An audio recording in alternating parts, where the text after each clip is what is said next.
जो एक के बाद एक आते हैं। शारीरिक आवश्यकताएं तथा भोजन, कपड़ा, मकान और आराम जीवन की मौलिक आवश्यकताएं हैं। दूसरे स्तर पर आती हैं सुरक्षा और भविष्य के प्रति निश्चिंतता। इनके लिए मनुष्य भांति भांति की वस्तुओं का संग्रह करता है। फिर है सामाजिक आवश्यकताएं, जैसे अपने परिवार के भीतर और फिर बाहर के दूसरे लोगों से अच्छे संबंध बनाए रखने के लिए सामाजिक, आर्थिक, राजनैतिक और मनोरंजनात्मक संगठन बनाना।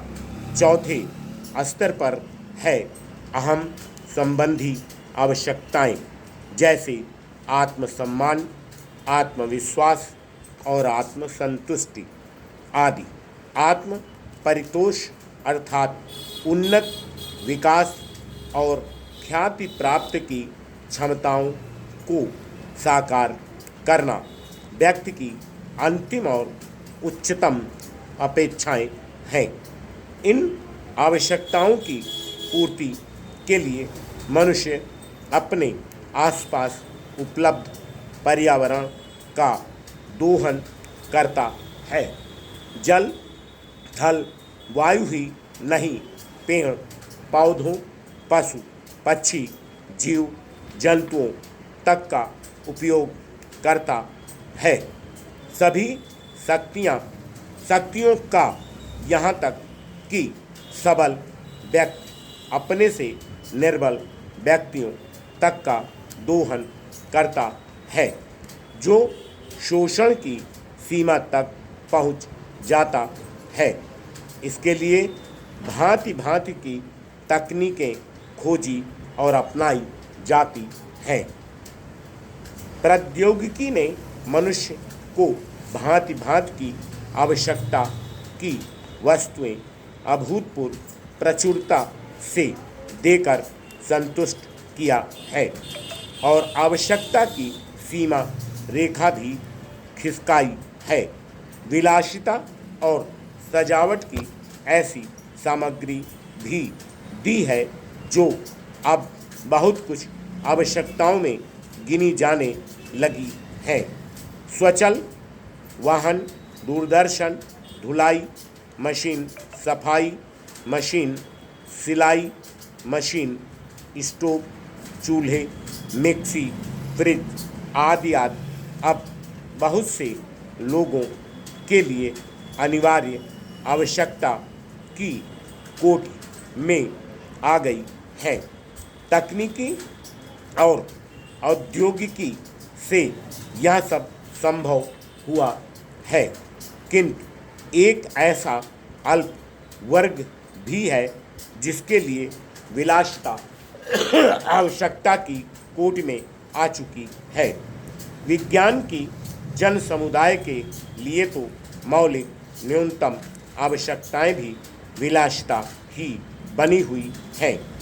औद्योगिकरण के सहारे मनुष्य ने जितना भी विकास किया है उसे वह उन्नत कहकर संतोष करने लगता है और अपनी द्वैत प्रकृति के कारण यह ध्यान नहीं देता कि इस विकास से वर्गभेद पनपा है। अमीरी गरीबी के बीच की खाई चौड़ी हुई है, जो व्यक्ति मानव की समानता, समाजवाद या साम्यवाद के गीत गाता है, वही अपनी द्वैत प्रकृति के कारण अपनी पर्यावरण, यहाँ तक कि मानव के भी शोषण के नए नए तरीके खोजता है। यह शोषण बलात्कार की सीमा तक पहुँच गया है।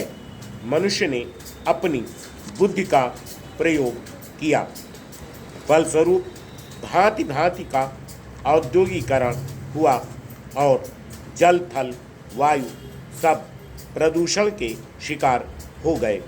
जितना ही अधिक विकास हुआ उतना ही अधिक विनाश हुआ।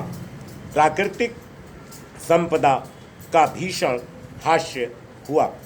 व्यापक वन विनाश से भूमि बंजर और मरुस्थल बन गई।